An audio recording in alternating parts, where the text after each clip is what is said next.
Noticentro 1, CMI. Buenas noches, bienvenidos a las noticias. Los siguientes son los 3 hechos más importantes de hoy en Colombia. La ministra de Minas y Energía, Irene Vélez, anunció un pacto por la justicia tarifaria para enfrentar los incrementos en el precio de la energía en el país. Se buscan medidas que tengan impacto en el corto plazo con el cambio en la metodología con la que se fijan las tarifas. Este jueves el gobierno se reunirá con los representantes del sector energético para discutir las medidas a tomar en favor de los usuarios. Vamos a ampliar esta noticia en nuestra emisión nacional a las 9 de la noche. El presidente Gustavo Petro firmó la autorización para la extradición de Álvaro Córdoba, hermano de la senadora por el Pacto Histórico Piedad Córdoba. Álvaro Córdoba es solicitado por una corte de Nueva York por delitos de tráfico de drogas ilícitas, armas de fuego y concierto para delinquir.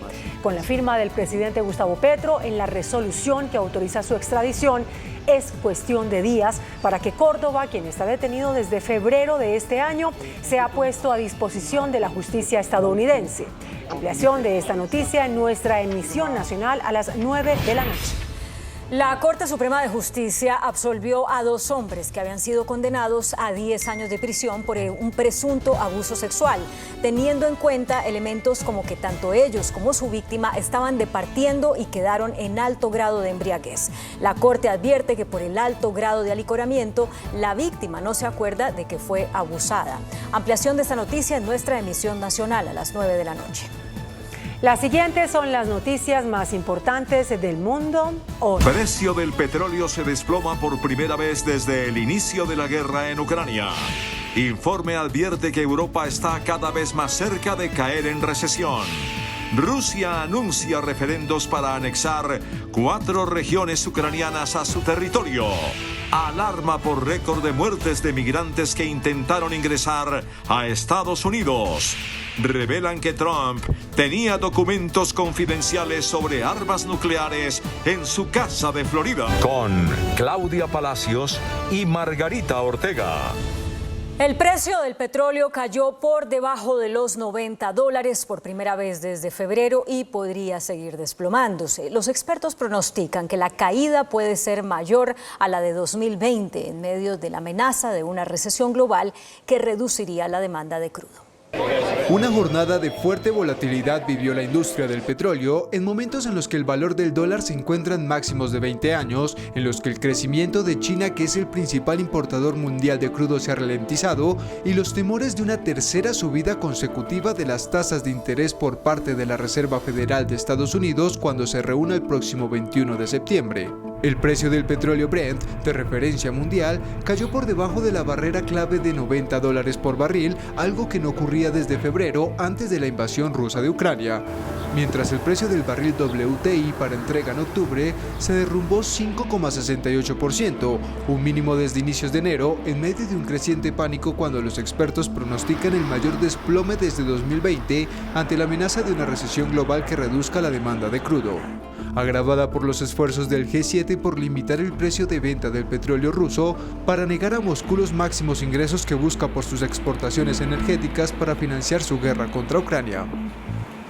La Unión Europea se enfrenta a un inminente riesgo de recesión, por lo que empieza a tomar medidas, como la de ponerle un tope al precio del gas ruso ante los cortes desde Moscú y proponer una reducción obligatoria del consumo energético del 5% en las horas pico. La escalada del precio de la energía ha llevado a Europa a una situación límite. Por ello, y ante los costes estratosféricos del gas tras la invasión de Ucrania, la Comisión Europea propuso una batería de medidas de emergencia, como el acuerdo de un precio máximo a las importaciones de gas ruso, para recortar los ingresos de Rusia que Putin utiliza para financiar la guerra. El aumento en el costo de la energía agrava el riesgo de recesión económica en el bloque. La incertidumbre sigue siendo excepcionalmente alta y el riesgo de una recesión aumenta. Es posible que nos estemos dirigiendo hacia uno de los inviernos más desafiantes en generaciones. Las cifras de gastos han batido nuevos récords, la inflación ha seguido subiendo y la confianza económica se está deteriorando. A pesar de eso, envían un mensaje a la Unión Europea. Si permanecemos unidos, podemos asegurar que los próximos meses no serán recordados como el invierno de nuestro descontento, sino como el presagio de una nueva primavera europea. Liz Truss, la primera ministra británica, descartó aplicar un impuesto a las petroleras en su primera presentación ante el Parlamento. La primera ministra británica Liz Truss acudió este miércoles al Parlamento británico por primera vez y defendió su medida estrella de reducción de impuestos ante las críticas de la oposición. What I'm about is about reducing taxes, getting our economy growing, getting investment, getting new jobs. Truss, que ha prometido bajar los impuestos para combatir el incremento del costo de vida, lo que la obligaría a restringir el gasto o aumentar la deuda pública, alegó que gravar aún más a las gigantes del petróleo y el gas desincentivaría la inversión. Por su lado, el líder de la oposición, el laborista Keir Starmer, acusó a su rival de querer endeudarse más de lo necesario y dejar que sean los contribuyentes los que a la larga paguen esa deuda. El partido del presidente Vladimir Putin quiere imponer referendos de anexión a Rusia el próximo 4 de noviembre en al menos 4 territorios ucranianos ocupados por las fuerzas rusas. El partido Rusia Unida, que lidera el presidente Vladimir Putin, propuso realizar el 4 de noviembre varios referendos simultáneos de anexión a Rusia en los territorios ucranianos ocupados por las fuerzas de Moscú. Entre ellos se encuentran las regiones de Lugansk y Donetsk, que conforman el Donbass, y varias poblaciones de las regiones de Gerson, Zaporilla y Mykolaiv. La fecha elegida no es casual, puesto que el 4 de noviembre Rusia celebra el Día de la Unidad Nacional, que conmemora la expulsión de las tropas polacas de Moscú en el siglo XVII tras un levantamiento popular. Y mientras la alianza entre Rusia y China se fortalece con el anuncio de una reunión entre Putin y Xi Jinping, el presidente ruso asegura que su país no está perdiendo la guerra. Rusia parece estar más fuerte que nunca, o al menos así lo deja ver el presidente Vladimir Putin, quien alardea de sus capacidades militares y económicas. Aseguró que su país no ha perdido nada como resultado de su campaña militar en Ucrania. Я думаю, что уверен, ничего мы не потеряли и ничего не потеряем. Afirmó que es imposible aislar a su país y que está dispuesto a reforzar sus vínculos con Asia para esquivar las sanciones occidentales por su ofensiva en Ucrania. Словом, как бы не хотелось кому-то изолировать Россию, сделать это, и всегда об этом говорили, невозможно. Por eso, se reunirá con su homólogo chino Xi Jinping el 15 y el 16 de septiembre en Uzbekistán. El mandatario atribuyó toda la responsabilidad de la actual crisis energética a los líderes de Europa, culpándolos de imponer un comercio al contado volátil, y amenazó con detener el suministro de petróleo y de gas a los países que impongan un tope a los precios de los hidrocarburos vendidos por Moscú. El Papa Francisco reiteró que lo que se vive en Ucrania es una guerra mundial y pide que se detenga. Al término de la audiencia general celebrada hoy en la Plaza de San Pedro en el Vaticano, el Papa Francisco recordó el conflicto en Ucrania y pidió el fin de la guerra, llamando a todos a ser constructores de paz. E non dimentico la martoriata Ucraina. Di fronte a tutti gli scenari di guerra del nostro tempo, chiedo a ciascuno di essere costruttore di pace e di pregare perché nel mondo diffondano pensieri e progetti di concordia e riconciliazione. Oggi stiamo vivendo una guerra mondiale. Fermiamoci, per favore. Casi 750 migrantes han perdido la vida tratando de cruzar la frontera sur en Estados Unidos en lo corrido de este año. Esto es un nuevo récord que supera el total del año pasado. Es más de 200 personas, según cifras del Departamento de Seguridad Nacional.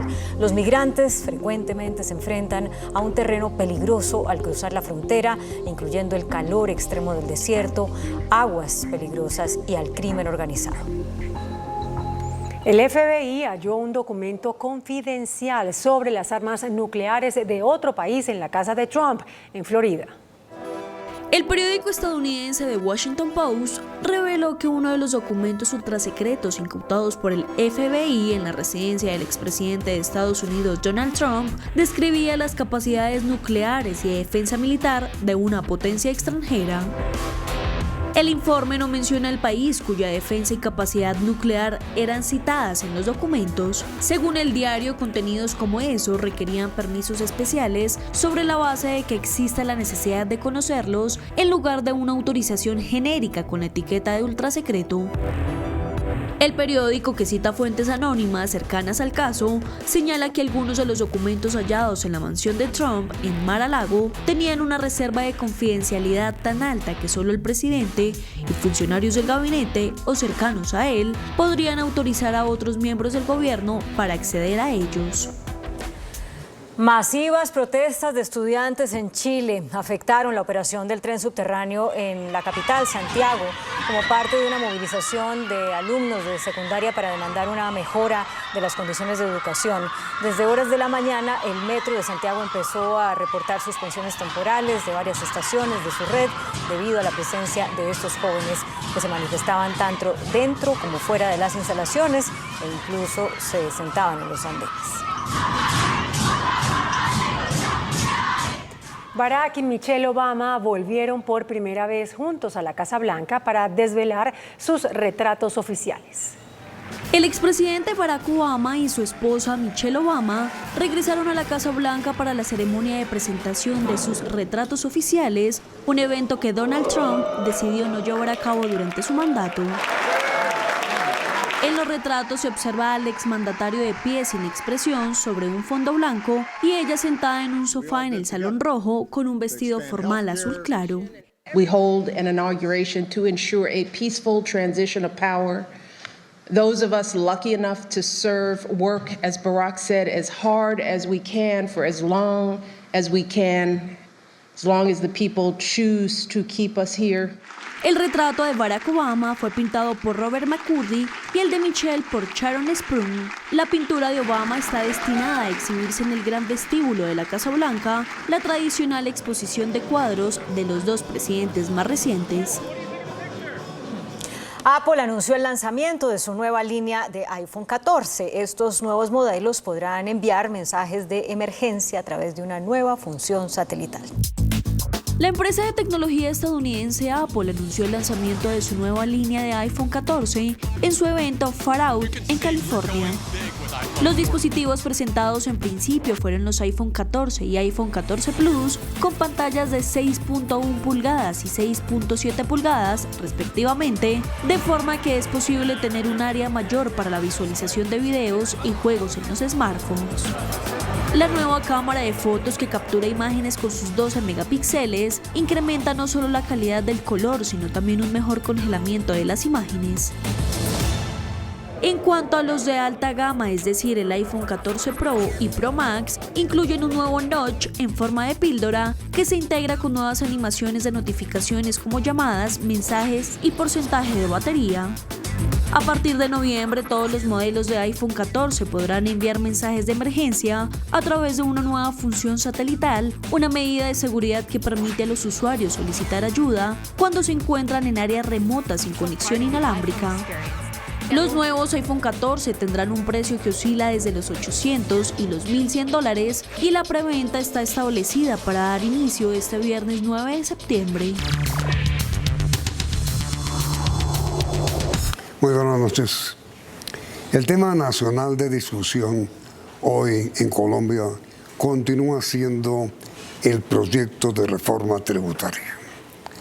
La coordinadora de ponentes, doctora Clara López, anunció anoche aquí ponencia positiva con algunas recomendaciones.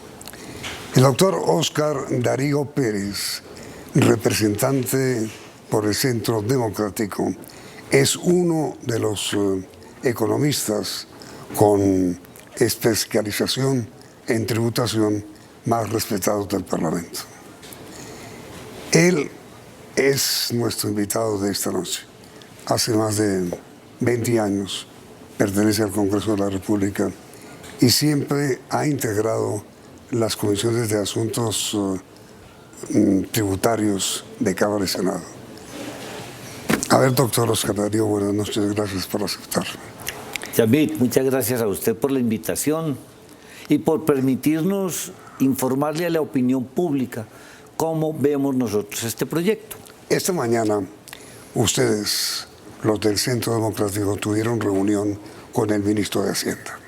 ¿Qué trataron?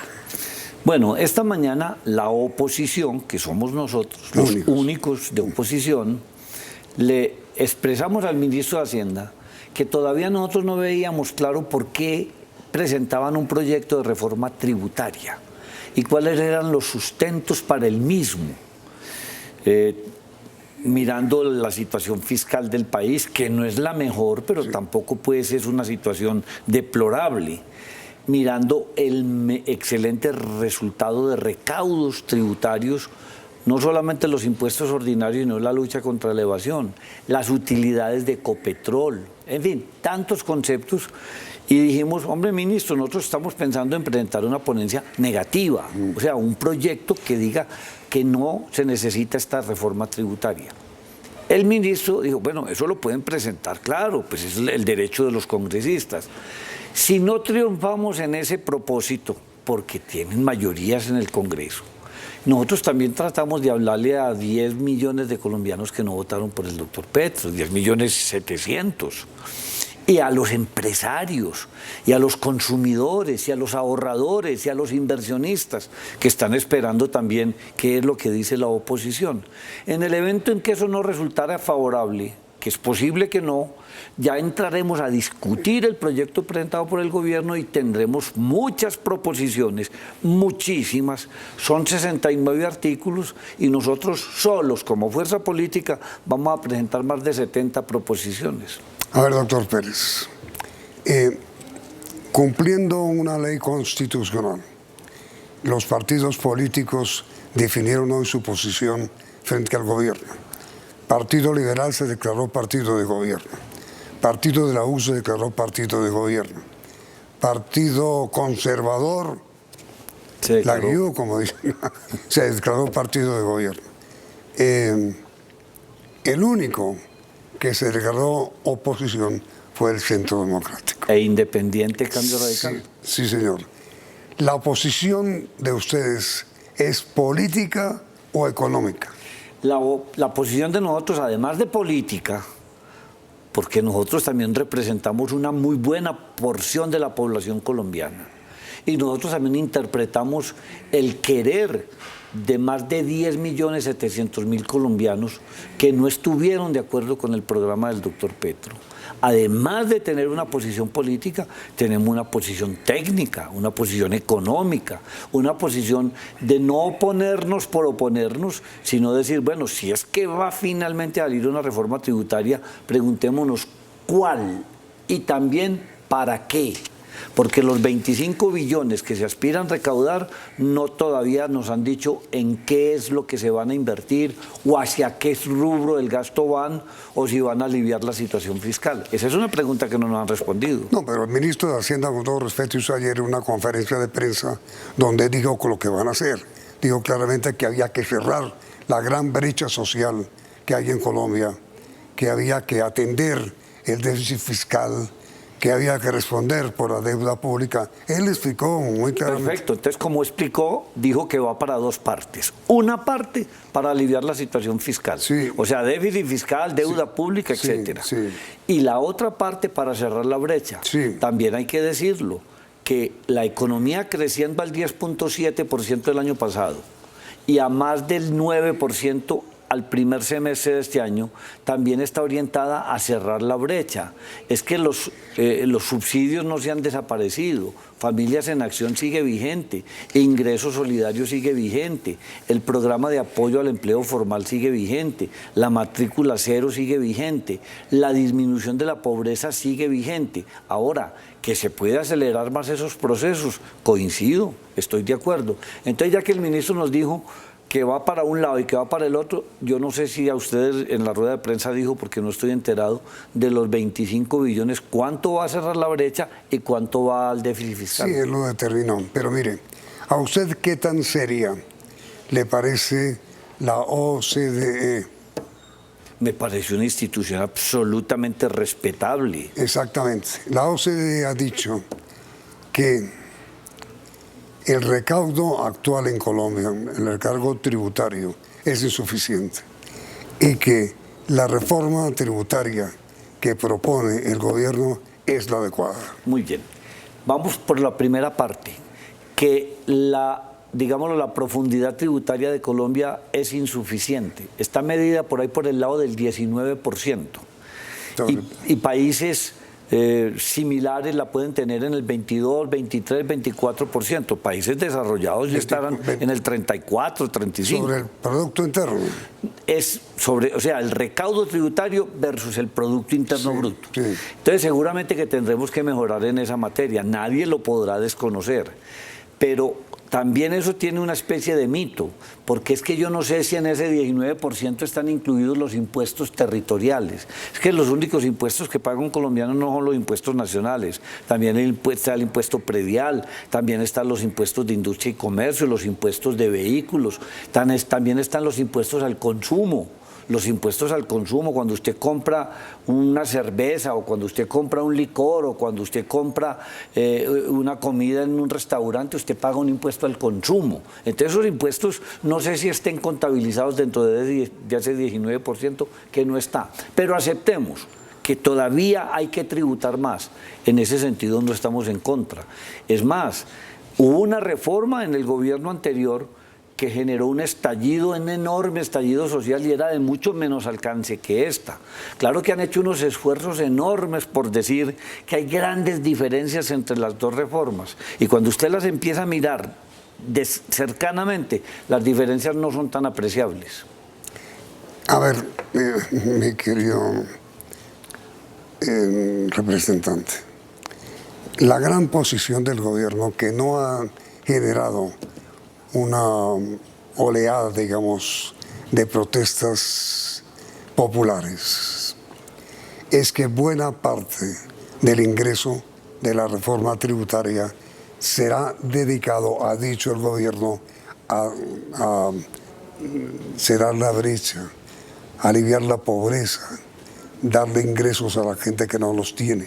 Es que eso es, en mi opinión, lo que ha originado que los sectores populares no hayan formulado ningún tipo de rechazo. Y yo haría una pregunta, ¿y entonces para qué eran los recursos de las reformas anteriores?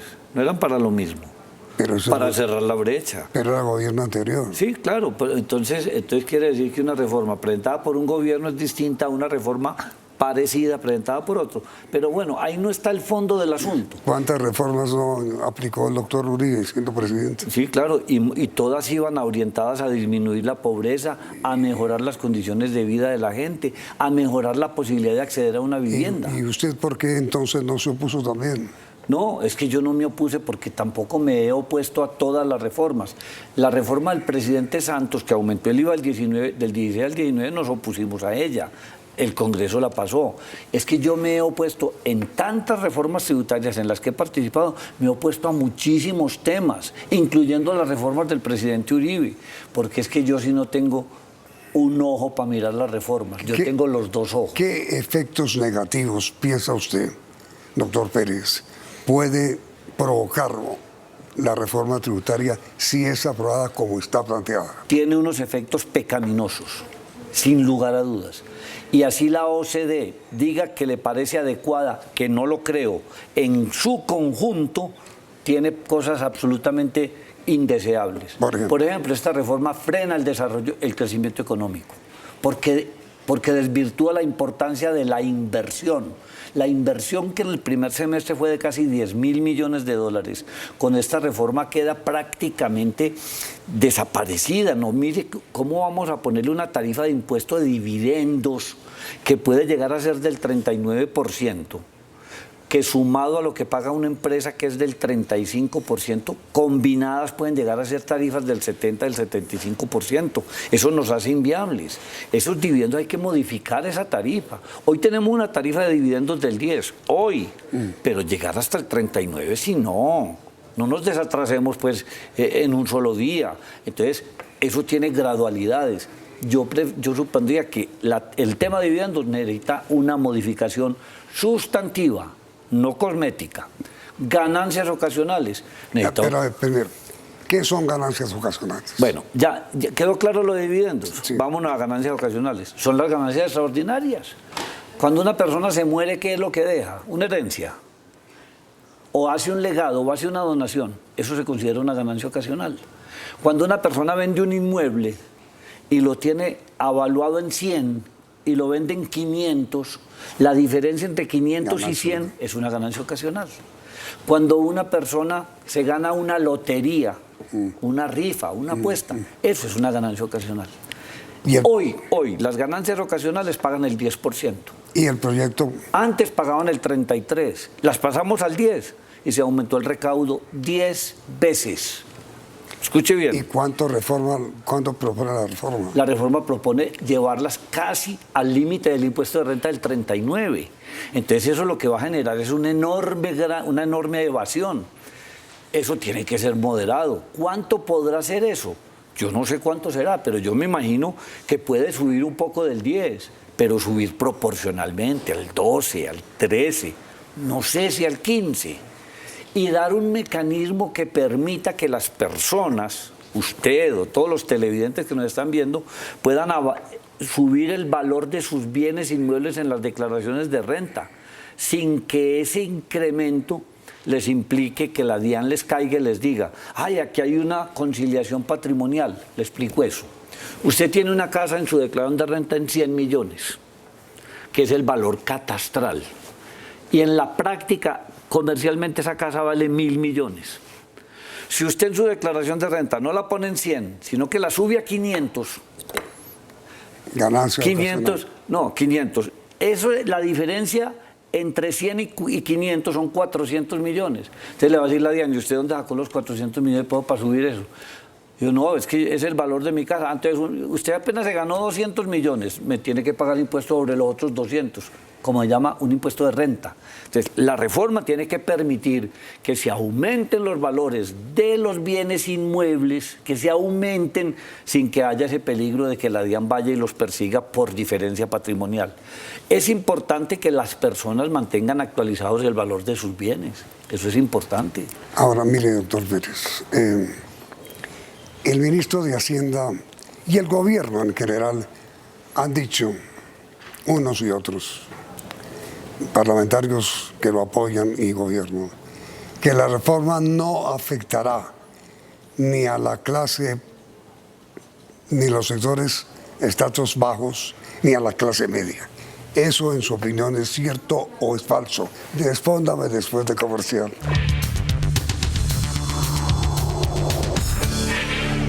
A ver, doctor Oscar Darío, la reforma tributaria que discute el Congreso y que hoy estudió más detenidamente el Centro Democrático, ¿afecta o no afecta a los estratos bajos y a la clase media? Yo le tengo que decir que sí.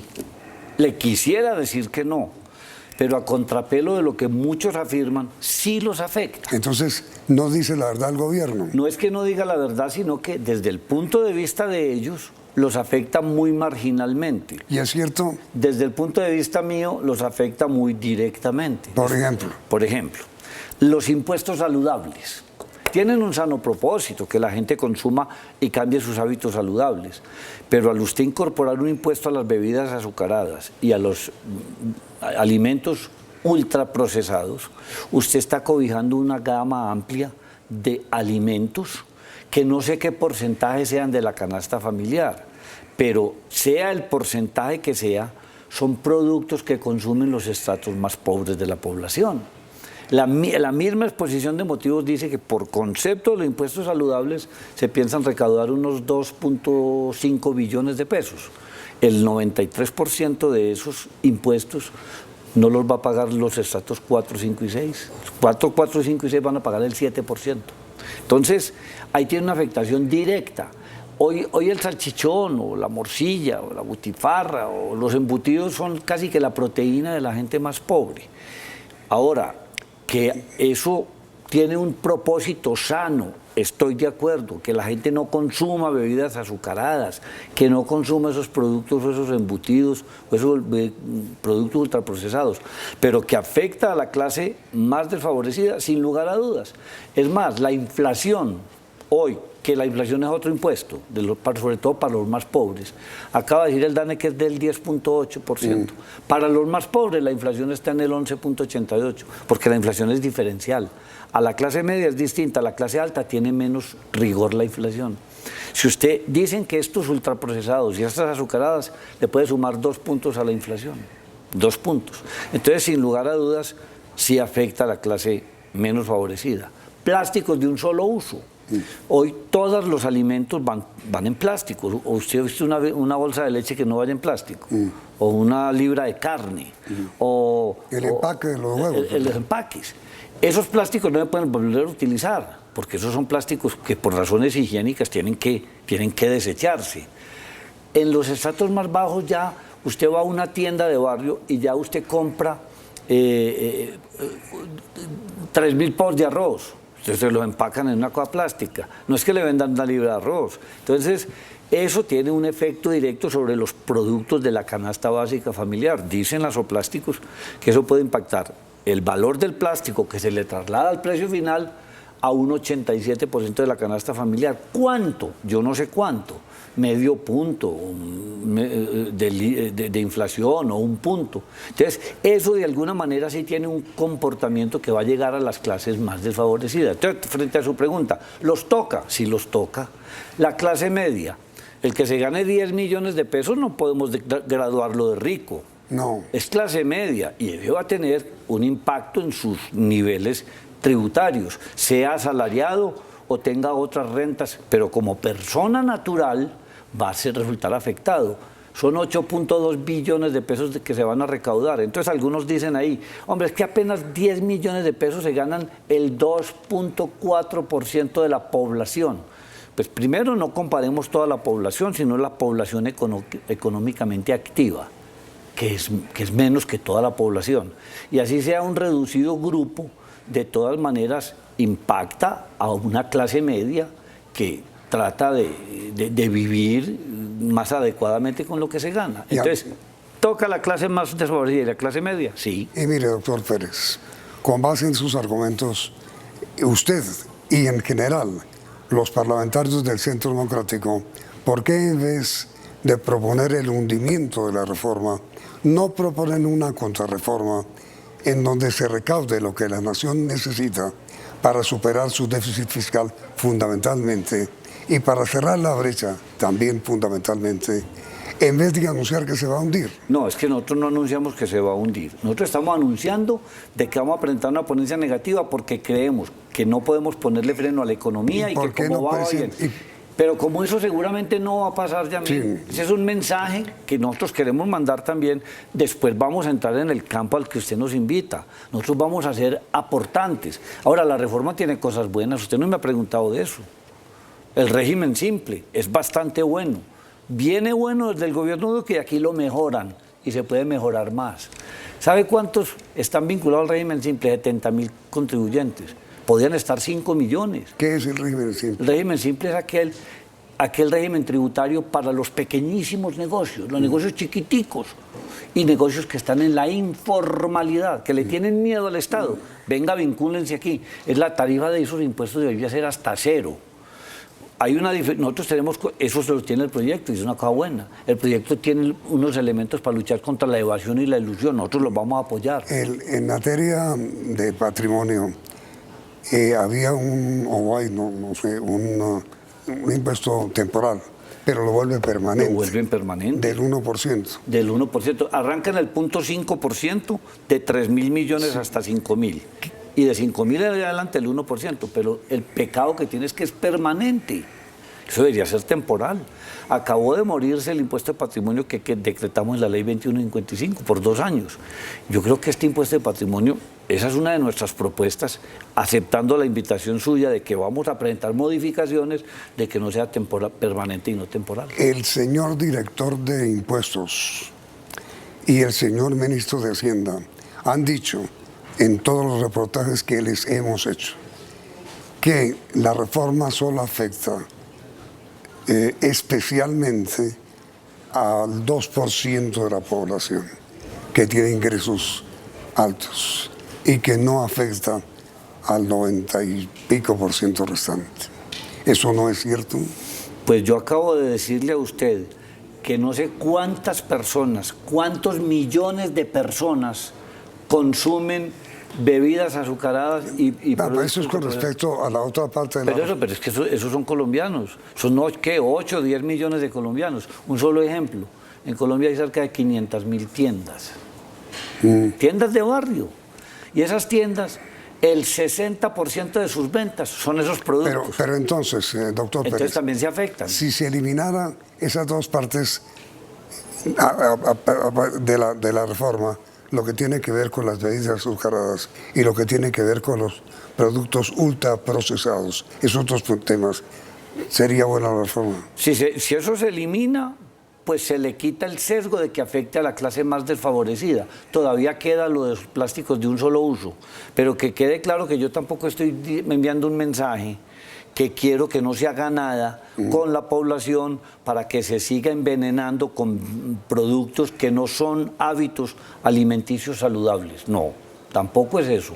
Eso sí tenemos que hacer unas campañas de educación, y si es que los impuestos fueran la solución, oiga pues, si es que los impuestos fueran la solución, que eso tendría que estudiarse qué ha pasado en los países que lo han adoptado, yo tampoco me opondría, porque eso también comporta un enorme gasto en salud. También eso comporta un enorme gasto en salud. Y en el tema de la clase media, personas naturales, por ejemplo, una persona que se gane, ya no es que se gane, porque se unen todas las cédulas, las laborales, las de capital, las de dividendos, de ganancias, todo eso se une. Una persona natural va a terminar pagando un impuesto muy alto. Entonces yo digo que el beneficio que les están dando solamente a los que se ganan hasta 10 millones y de ahí para arriba ese beneficio queda estático. 4 millones mensuales, 48 millones al año. Así se gane 10, 15, 20, 30, 40, 50. Hombre, que le den alguna opción a los niveles más altos de ingresos, no que no paguen más, sí, que paguen más, pero que paguen en alguna proporción de justicia tributaria, no elevarles esa tarifa tan enormemente, tan gigantescamente, tan superlativamente. Mire, doctor Pérez, la pregunta final, que yo todavía no la alcanzo a comprender en su inicial respuesta. ¿Por qué razón las 3 o 4 reformas tributarias que se aprobaron bajo los 8 años de gobierno del presidente Uribe y las 2 o 3 que se aplicaron bajo el gobierno Duque fueron buenas y la que presenta la izquierda es mala? No, nunca se ha dicho que las 8 que presentaron entre el gobierno del presidente Uribe y Duque hayan sido buenas y sean angelicales, no.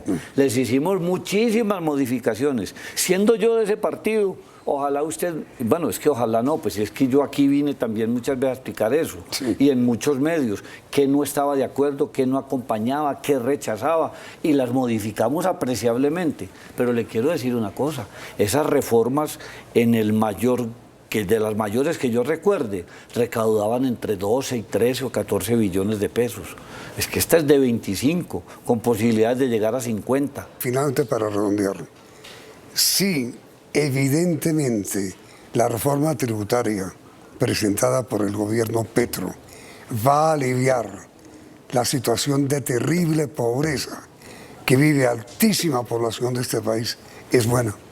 Es que toda reforma que tienda a aliviar las condiciones de pobreza de la población, a disminuir el hambre, a disminuir las brechas sociales, es buena. Ah, bueno, entonces... Toda es buena. Lo que pasa es que usted no puede decir que yo voy a conseguir unos recursos por una sola vez, porque si yo espanto la inversión, si yo espanto a los inversionistas, si yo espanto el crecimiento económico y si yo desacelero las condiciones de la economía, yo recaudo una plata por una sola vez y ya después la gente se vuelve más pobre. Entonces lo que pretendíamos aliviar lo terminamos condenando. Doctor Oscar Darío Pérez, muchas gracias. Bueno, muchas gracias a usted, Yamil. Ojalá su testimonio no sea premonitorio. Oh, espero que no. Yo también. Doctor Pérez, muchas gracias. Gracias a usted, Yamil. Y a usted, televidentes, también gracias por la sintonía y los invitamos a seguir aquí en Noticentro 1 CMI. Noticentro 1 CMI.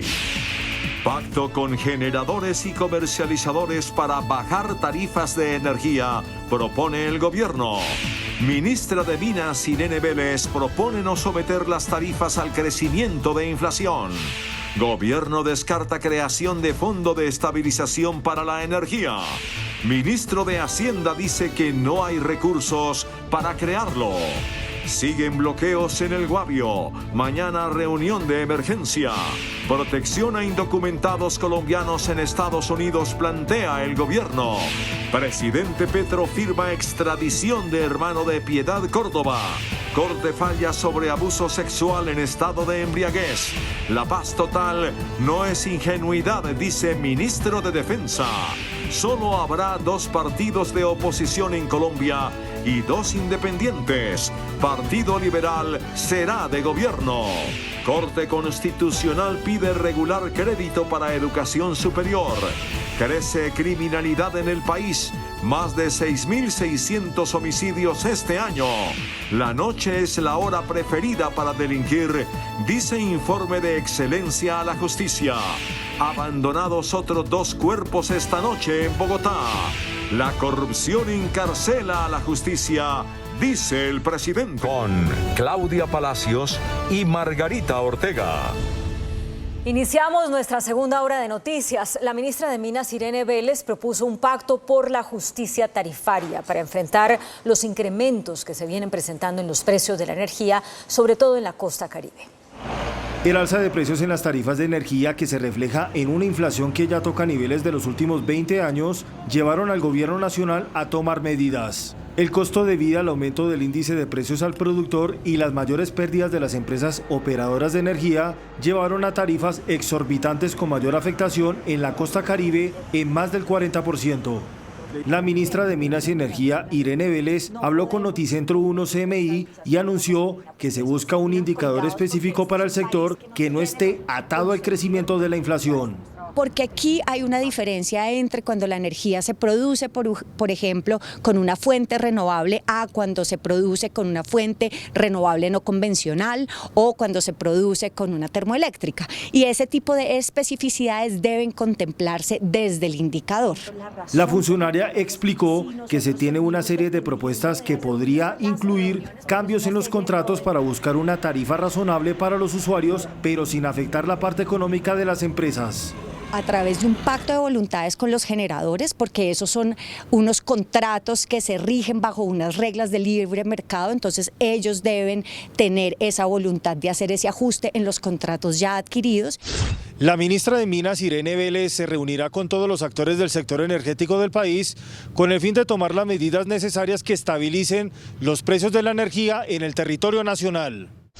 Necesitamos llegar a los acuerdos específicos, ¿no es cierto? Porque una cosa es la voluntad y otra cosa es cuál es el pacto, de qué se trata, cuándo, de qué manera modificamos lo que tenemos, es esto para adelante, es retroactivo, qué tanto podemos movernos en esas reglas del mercado.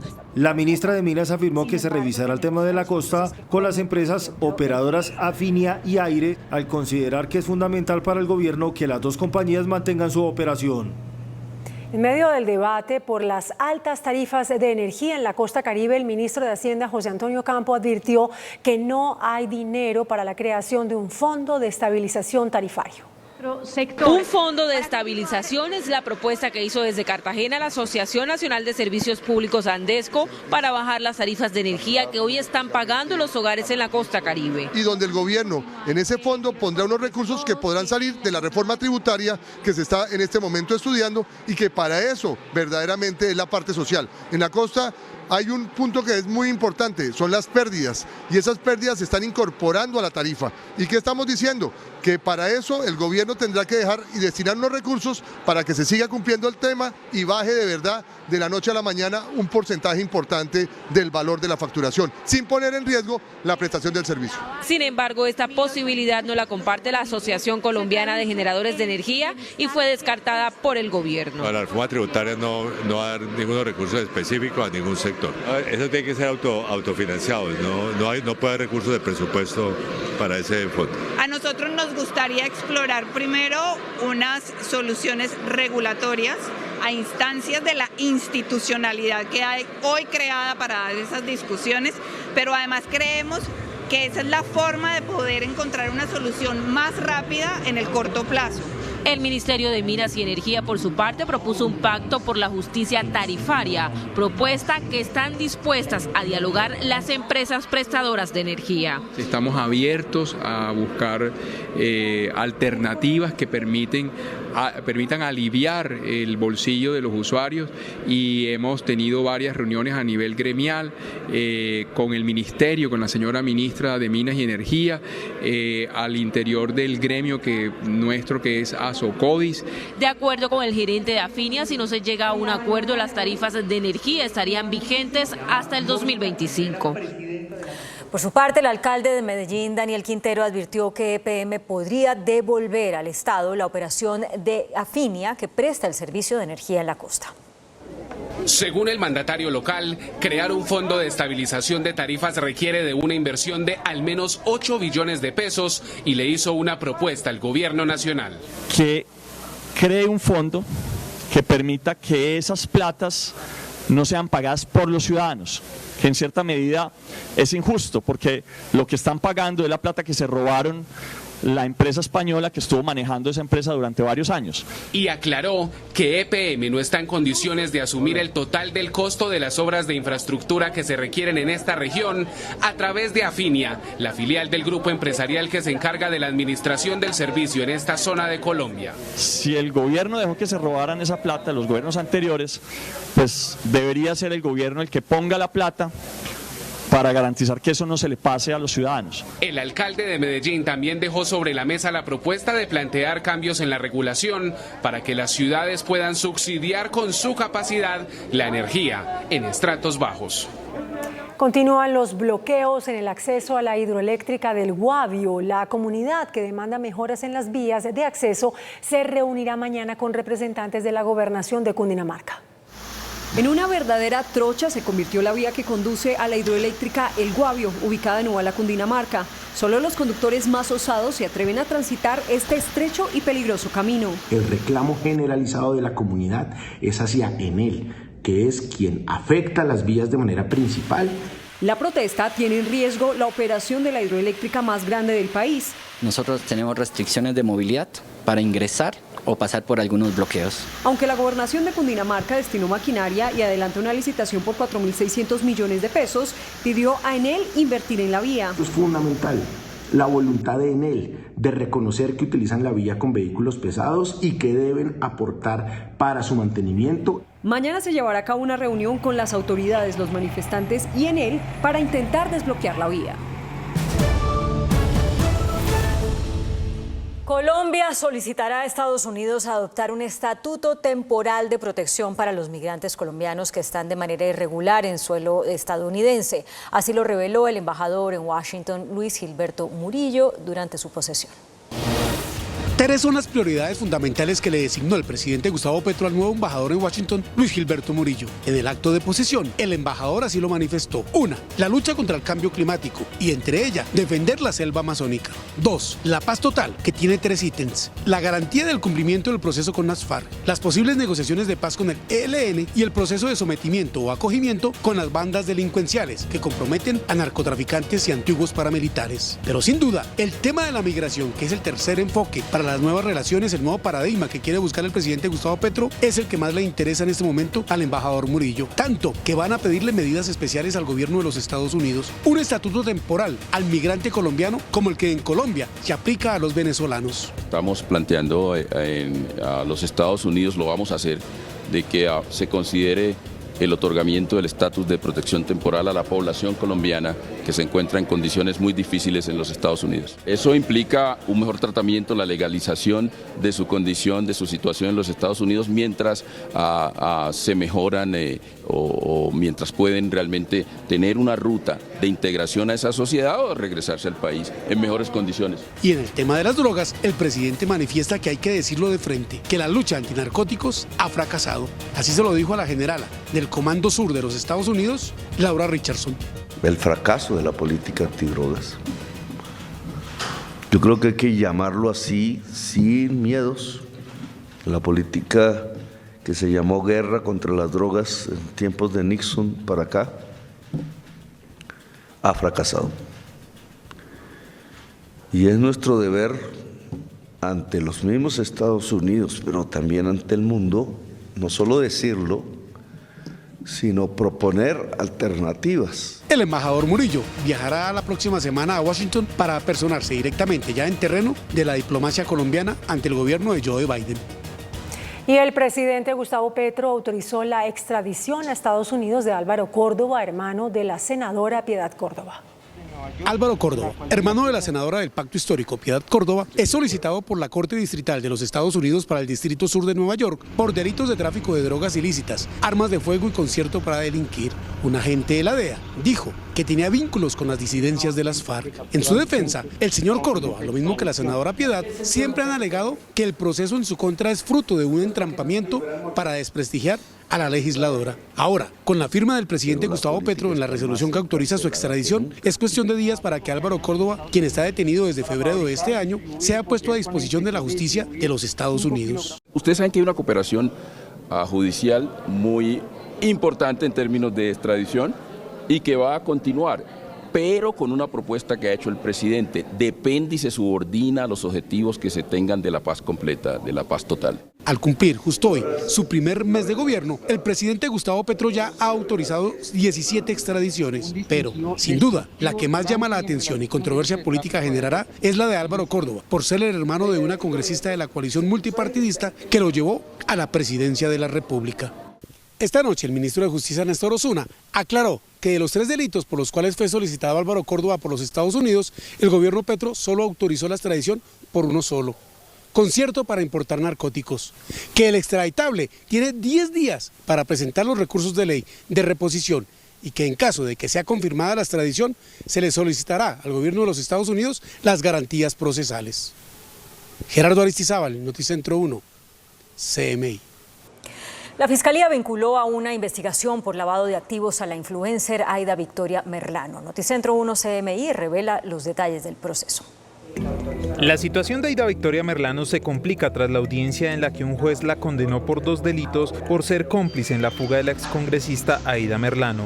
Se agrava porque la Fiscalía solicitó una nueva audiencia para imputarle cargos por lavado de activos. Noticentro 1 CMI tuvo acceso a los detalles del nuevo proceso y a los documentos con los que la Fiscalía sustenta la acusación. El lío tiene que ver con una empresa de nombre Esaid SAS, la cual tiene un capital de 2.200 millones de pesos y en el cual aparece mencionado el nombre de Merlano. La empresa, según dicen los documentos, estaría dedicada a la arquitectura y urbanismo y al diseño de obras de ingeniería civil. Sin embargo, lo que dice la Fiscalía es que sería una empresa de papel. Dicha sociedad no existía físicamente y, según dirección aportada, no existió. Dice la Fiscalía que la razón de la creación de la empresa sería intentar transferir los bienes de la excongresista Merlano. Se encontró que los bienes en cabeza de Aida Merlano comenzaron a ser trasladados súbitamente en cabeza de una sociedad Esaid SAS. En los documentos en poder de este noticiero señalan que el dinero de la excongresista Merlano fue transferido a la empresa antes de la fuga.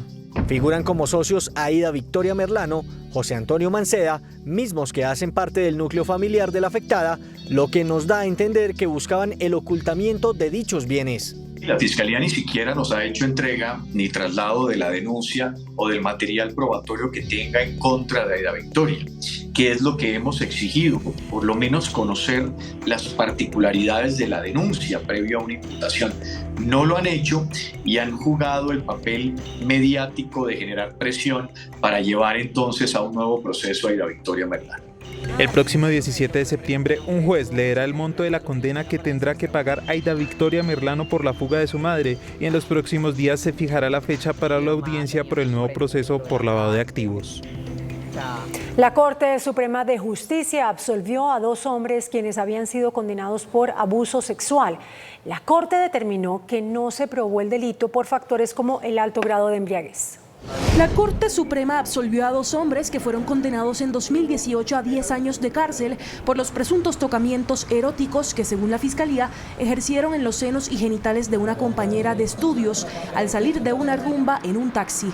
Aunque el taxista llevó a los jóvenes a un CAI y denunció los hechos, la víctima manifestó que no recuerda ningún abuso. La Corte absolvió a los hombres advirtiendo que en este caso no hay evidencias del estado de inconsciencia de la mujer y que es un dato relevante el hecho de que los 3 ocupantes del taxi estuvieran borrachos. Había unas pruebas que permitían pensar, o le permitieron a la Corte pensar, que el escenario fue un escenario sí de tragos, sí de alcohol, pero donde las 3 personas actuaron de alguna forma de manera consciente.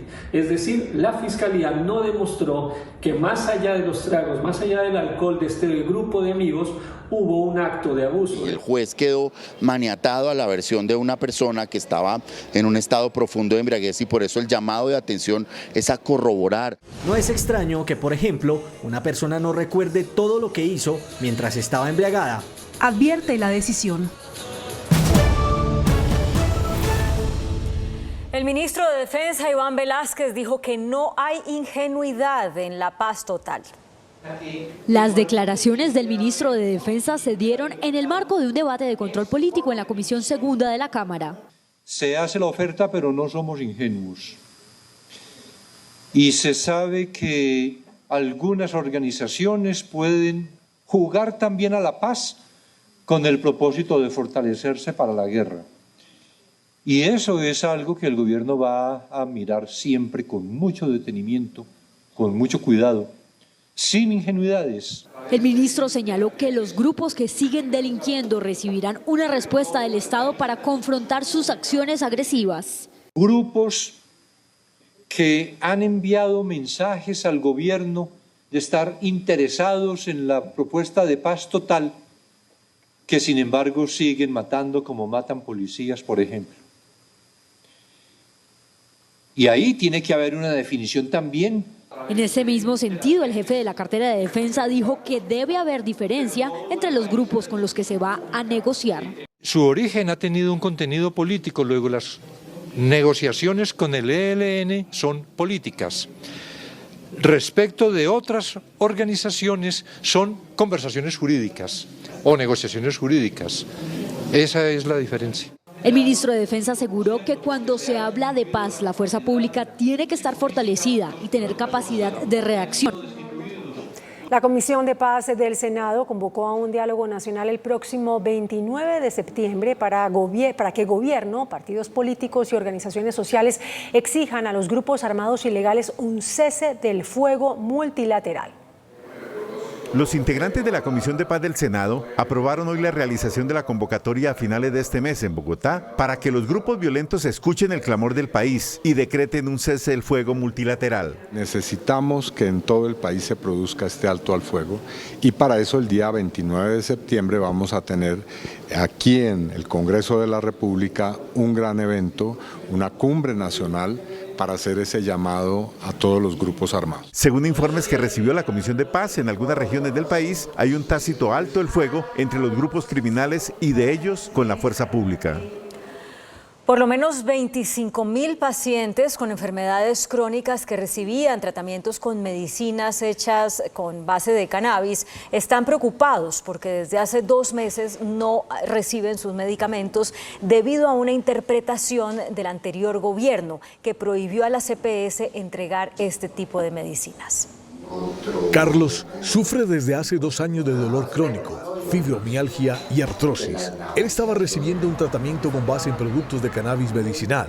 Sin embargo, por cuenta de lo que llama una errónea interpretación del Ministerio de Salud, el gobierno anterior ordenó a todas las EPS no entregar por el plan de beneficios en salud el cannabis medicinal.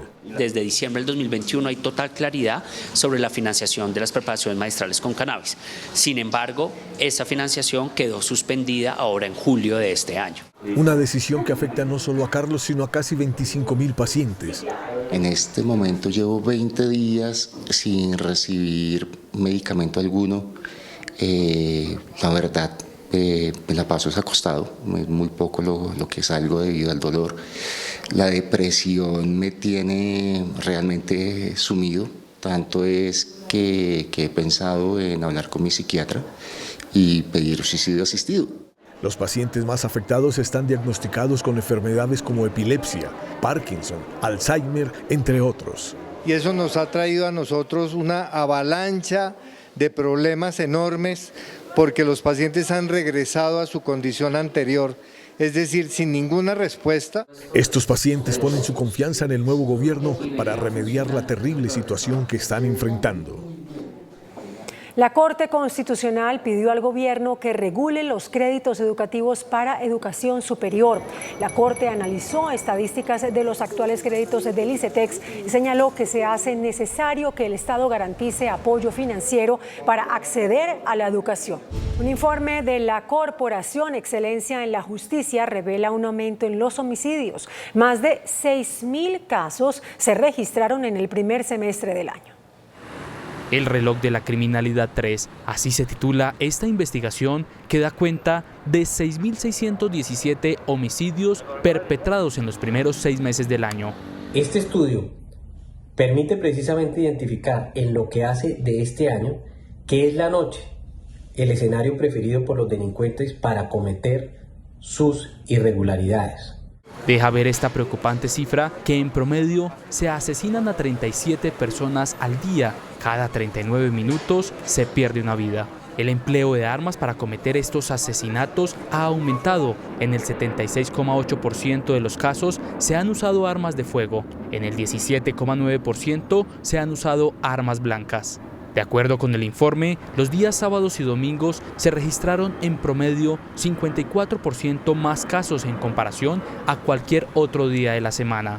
Medellín, Cali y Bogotá son las ciudades donde más homicidios se cometen. Esta noche en Bogotá fueron encontrados 2 cuerpos sin vida abandonados. El cuerpo de una mujer de 28 años de edad con un tiro de gracia en el humedal Tibanica, en Bosa. El segundo cuerpo pertenece a un hombre de 26 años. Fue encontrado en Engativá. En un debate en la Cámara de Representantes se denunció que recursos de las regalías para la paz habrían quedado en manos de testaferros del Clan del Golfo en Risaralda. En el municipio de Balboa. Estamos hablando aquí del contrato 001 de 2019 que tiene un valor de más de 2.200 millones de pesos. Encontramos que su representante legal era nada más y nada menos que John Freddy Zapata, alias Messi. Esto es una persona que ya fue capturada, condenada y hoy está esperando la extradición en una cárcel de Colombia. Hace parte de esa estructura de fachadas de lavado de activo de precisamente el Clan del Golfo. Cuando capturan a alias Messi, dicen que él financiaba campañas políticas. De los funcionarios citados, la única en asistir fue la nueva directora de regalías, Amparo García. Durante el transcurso del debate, los representantes abandonaron el salón elíptico que finalizó en su mayoría vacío. Lina María Sandoval, Noticentro 1 CMI. La política está más encarcelada que nunca. Eso fue lo que aseguró el presidente Gustavo Petro en el acto de posesión del nuevo Consejo Electoral. Las reflexiones sobre el encarcelamiento de la política las hizo el presidente Gustavo Petro al posesionar a los 9 magistrados del Consejo Nacional Electoral. La corrupción es más grande que nunca, pero la política está más encarcelada que nunca. Casi que cualquier acción aquí, administrativa o legislativa o incluso judicial, implica un miedo para el autor. Ejercer la actividad política da miedo, y eso no debería ser así en una sociedad democrática. Y da miedo porque cualquier error incluso puede significar cárcel. Y eso sucede porque hemos llenado de normas restrictivas el ejercicio de la política.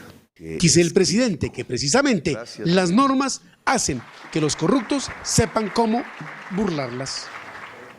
La ministra de Agricultura, Cecilia López, advirtió que las invasiones ilegales de tierra frenan la reforma agraria. Esta tarde en Bogotá se llevó a cabo la primera mesa nacional de diálogo con el fin de encontrar una salida a la problemática de las masivas ocupaciones de tierras e invasiones en Colombia. El llamado que yo acabo de hacer es que, por favor, digamos en las regiones que están llenas de dolor, que todas estas cosas que están pasando pueden acabar con la posibilidad de que por primera vez hagamos una reforma agraria y un desarrollo rural y logremos la paz.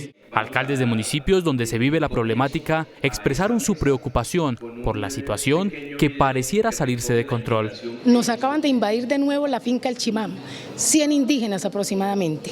Ese es un flagelo que se viene presentando a partir del 2020. La gente ha hecho en esos casos trincheras para cuidar sus territorios y también alistando las armas que tienen decorativas en las fincas, buscando quién se las arregle. La problemática sigue creciendo. En el Valle del Cauca tenemos más de 6.000 predios administrados por la Sociedad de Activos Especiales y esa es precisamente la preocupación que hoy tenemos. El defensor del pueblo, promotor del encuentro, dijo que las invasiones siguen creciendo, llegando a más departamentos. Tenemos aproximadamente unos 10 departamentos que se presenta esta situación de ocupación ilegal y de invasión de tierras. El ministro de Defensa, que estaba invitado a la mesa de diálogo, no asistió. El viernes habrá una segunda reunión en el departamento del Cauca. La ministra de Ambiente, Susana Mohammad, advirtió que el aumento de la deforestación en la Amazonía se acerca peligrosamente a un punto de no retorno. La deforestación en Colombia aumentó al pasar en el primer trimestre del 2021 de 40.500 hectáreas destruidas a 50.400 hectáreas deforestadas este año. La ministra de Ambiente lanzó el siguiente SOS sobre la Amazonía. No hacemos algo, y es que el 2022 va a ser más desastroso que el año 2021. No es verdad que estemos mejorando en términos de la deforestación. De las 3.182.000 hectáreas deforestadas en los últimos años, 1.858.000 están en la Amazonía. Para que tengamos una conciencia de que estas pérdidas y daños no es solo un dato, sino que tiene consecuencias que pueden ser irreversibles. De las 3.182.000 hectáreas de bosques deforestadas en los últimos años en Colombia, tan solo se han podido restaurar 500.000 hectáreas. Juan Armando Rojas, Noticentro 1, CMI. Los partidos y movimientos políticos fijaron hoy su posición frente al gobierno del presidente Gustavo Petro. Así quedan desde hoy las principales fuerzas políticas en Colombia. Como partidos de gobierno, el Pacto Histórico, la Coalición Alianza Verde y la Coalición Esperanza, Partido de los Comunes, Partido Conservador, Partido Liberal, Partido de la U. Como partidos independientes, Cambio Radical, Mira, como partidos de oposición Centro Democrático y Liga de Gobernantes Anticorrupción. El liberalismo advierte que se reserva el derecho de disentir con el gobierno. Pues nosotros vamos a apoyar las iniciativas acorde con nuestro ideario político y eso no obliga a que nosotros tengamos que apoyar todo. Ser partido de gobierno no quiere decir que nosotros tenemos algunas cosas que pues indiscutiblemente son unas líneas rojas que no vamos a cruzar. El Partido Conservador advierte que no es una adhesión ideológica. El Partido Conservador no se adhiere al gobierno ni a ninguna posición ideológica distinta a la que tiene y defiende. El partido de gobierno lo que se adhiere es a la solución de los problemas que necesitan los colombianos. El partido de la U señala que no está girando un cheque en blanco. No como un cheque en blanco, lo que pida en favor de los colombianos. Y sabemos que el fruto inspirador del presidente es mejorar las condiciones de vida de los colombianos. Bienvenidos a la coalición de gobierno, los necesitamos, los queremos y creo además de que los partidos de gobierno gobiernan. Así que creo que tienen también el derecho y el deber de participar del gobierno, decisión que le corresponde al Ejecutivo Nacional. Cambio Radical dice que su independencia le permitirá apoyar lo bueno y rechazar lo malo. Que tendremos la posibilidad de hacer oposición sin hacer daño. Colombia necesita que se le haga control al gobierno de turno. Cambio Radical ha dicho que tiene la capacidad para acompañar los proyectos que le hacen bien al país, pero negar los que pueden ser perjudiciales. En la oposición estará el Centro Democrático. Bueno, a Uribe le gusta ser más políticamente correcto en eso, dice oposición constructiva, reflexiva. Nosotros no hacemos ni decimos nada que vaya en contravía del sentido común y la coherencia, pero será una oposición radical, por lo menos de mi parte. El partido del excandidato Rodolfo Hernández hará oposición sin apellidos. El que le convenga a la gente apoyamos, lo que no le convenga al interés nacional nos oponemos. No sé qué apellido le quiera poner. La coalición de Mira y Colombia Justa Libre será independiente frente al gobierno del presidente Petro. En Armenia investigan las causas de un incendio que destruyó 50 humildes viviendas. Momentos de tensión y angustia vivieron habitantes del asentamiento Milagro de Dios en el suroccidente de Armenia. Las llamas acabaron con varias viviendas y amenazaban con extenderse a otros sectores. Para enfrentar la situación, los bomberos de Armenia recibieron apoyo de los bomberos de otras localidades cercanas. Al final, a pesar de la violencia de las llamas, milagrosamente la emergencia terminó sin víctimas. Tenemos personas afectadas por inhalación de humo, 3 civiles, un bombero y 2 personas más, 2 bomberos más que se atendieron por parte del personal médico por fatiga. Por ahora, la conflagración ha comprometido al menos 50 viviendas. Las autoridades en Armenia realizarán un censo para determinar el número de casas afectadas y de damnificados que dejó este incendio, cuyo origen también está en investigación. La difícil situación de seguridad por la que atraviesa la capital fue objeto de debate en el Consejo de Bogotá. Aquí hemos vuelto a los años 90, encontrando cuerpos en bolsas. ¿Cuántas veces le hemos dicho que militarice? Según los concejales, son 27 y no 23 los cuerpos embolsados hallados en la capital y advierten un incremento en los homicidios. El homicidio está disparado desde junio hacia arriba, un incremento del 20%, señor secretario. Según los cabildantes, el sicariato es la causa más común de los homicidios en Bogotá. Solo en el primer semestre, 6 de cada 10 fueron en esta modalidad. ¿Qué está pasando con el sicariato en Bogotá? Esto ya es ciudad gótica. Aquí hay que aceptar que la seguridad se salió de las manos. El secretario de Seguridad respondió a las críticas. Somos conscientes que los ciudadanos están preocupados, que se presentan hechos de violencia, atracos. Eso nos obliga a actuar con más contundencia. El debate fue suspendido y continuará este jueves. El presidente ruso Vladimir Putin y su homólogo chino Xi Jinping sostendrán un encuentro la próxima semana.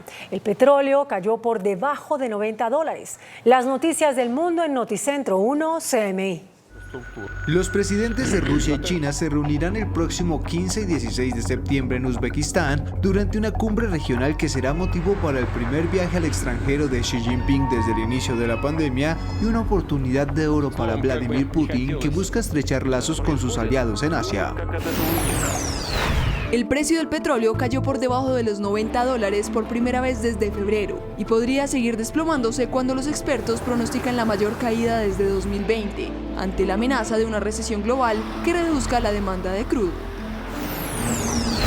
Uno de los documentos ultrasecretos incautados por el FBI en la residencia del expresidente de Estados Unidos, Donald Trump, describía las capacidades nucleares y de defensa militar de una potencia extranjera, según reveló el diario The Washington Post. Algunos de los papeles allanados por el buró eran tan reservados que solo el presidente y los más altos cargos del gobierno podían y pueden conocer su contenido. El director de Planeación Nacional, Jorge Iván González, dijo que es indispensable aumentar la tributación para financiar las obras que requiere el país. En una conferencia a los estudiantes de Economía de la Universidad Externado, el nuevo director de Planeación Nacional advirtió que no es cierto que Colombia sea uno de los países en donde los empresarios más pagan impuestos. Cualquiera de nosotros compara los datos de la OCDE y se da cuenta que el gasto público es el 22% del PIB. Que los ingresos tributarios son 17% del PIB, compare con Europa, compare con Estados Unidos. Ahora, si no subimos la tributación, sencillamente no tenemos país. Dijo que hay que subir la tributación para financiar todas las obras que necesitan, especialmente los colombianos más pobres. Necesitamos vía, necesitamos infraestructura. Nosotros en Colombia teníamos transporte fluvial y lo acabamos. También les hizo un llamado a los gobernadores. Busquemos desde los OCAT proyectos que tengan repercusiones regionales. Finalmente consideró que en las grandes ciudades debería elevarse el cobro del impuesto predial. La procuradora Margarita Cabello rechazó un gravamen a las pensiones. La procuradora Margarita Cabello aseguró que es peligroso que el gobierno de Gustavo Petro pretenda imponer un gravamen sobre las pensiones de los colombianos. Advirtió que su entidad no puede aceptar ese tributo. Las pensiones no deben gravarse, las pensiones no son un ingreso ni son un salario, son un derecho que ha sido ganado con el sudor del trabajo largo de los hoy pensionados. El proyecto de reforma tributaria plantea gravar las pensiones superiores a los 10 millones de pesos. Una ley ordinaria, que es la ley tributaria, no podría ir en contra de una norma constitucional, de varias normas constitucionales que le dan unas garantías especiales a la pensión. El ministro de Hacienda, José Antonio Campo, anunció el respaldo de la Organización para la Cooperación y Desarrollo Económico a la reforma tributaria. El informe del organismo internacional señala los avances en materia tributaria propuesta por el gobierno nacional. El ministro de Hacienda, José Antonio Campo, resalta el pronunciamiento de la OCDE. Respalda la progresividad de la reforma, el hecho de que eliminamos muchos beneficios, porque en Colombia hay exceso de beneficios tributarios, que le damos un énfasis especial al impuesto a personas naturales de altos ingresos. El funcionario aseguró que la confección de la reforma no afecta a la inversión. Invitó a quienes afirman lo contrario a que lo demuestre con cifras. Nadie ha demostrado que la inversión se va a ver afectada. Hasta ahora yo no he visto ningún análisis concreto que diga que lo demuestre. El gobierno y el Congreso continúan trabajando en el informe de ponencia, donde ya se tiene claro cambios de fondo a la propuesta de dividendo. El índice de capitalización de la bolsa, que mide el comportamiento de las 20 principales acciones, cerró a la baja. El índice selectivo MSCI Colcap de la Bolsa de Valores de Colombia bajó 1,37% a 1.210 puntos. La acción preferencial del Grupo Argos fue la que más subió, con una valorización de 2,95% a 6.795 pesos. La acción de Enca fue la que más bajó, con una pérdida de 6,21% a 20 pesos con 7 centavos. La acción preferencial del Banco Da Vivienda fue la más negociada de la jornada, al movilizar más de 11.000 millones de pesos, con una variación positiva de 0,46% a 30.790 pesos. El dólar cerró a la baja. Indicadores económicos en Noticentro 1 CMI. La tasa representativa del mercado que regirá para mañana jueves será de 4.446 pesos con 36 centavos. Los profesionales del cambio compran la divisa en promedio en 4.150 pesos y la venden en 4.250 pesos. Un euro cuesta 4.406 pesos. La libra de café en Nueva York se cotizó a $2 con 26 centavos. El azúcar se transó en 18,9 centavos de dólar la libra. El barril de petróleo WTI se cotizó en $81 con 91 centavos. La referencia Brent para Colombia se cotizó en $87 con 76 centavos. Una acción de Ecopetrol cuesta 2.273 pesos. El escritor y analista político León Valencia lanzó esta noche el libro La izquierda al poder en Colombia. En su nueva obra, León Valencia cuenta, según su punto de vista, las claves que le dieron la victoria a la izquierda para ganar por primera vez una elección presidencial. Para León, si Petro ganaba, se cerraba un ciclo, tal como sucedió con el acuerdo que dio paso al Frente Nacional. Para Valencia fue clave en el triunfo de Petro que Claudia López estuviera en la alcaldía de Bogotá. Si Claudia no es alcaldesa de Bogotá, Petro habría perdido la presidencia de la República. La alcaldesa contó cómo se sintió el 29 de mayo, luego del triunfo en primera vuelta de Petro, pero sin la mayoría necesaria. Cuando vio el resultado, quedé desconsolada, realmente. O sea, no solo quedé preocupada, quedé desconsolada, amargada. Porque como Gustavo yo lo veía muy difícil. Esa noche lo vi muy, muy difícil. La alcaldesa contó que habló con Petro después de ese día y le pidió bajar los ataques contra los verdes, especialmente contra Fajardo. Como iba a haber segunda vuelta y como la esencia de la segunda vuelta es llegar a acuerdos con quien uno compitió, era que no había que maltratar a potenciales aliados como Fajardo. Pero no solamente lo maltrataron, sino que le hicieron un ejercicio de sicariato moral y político inadmisible.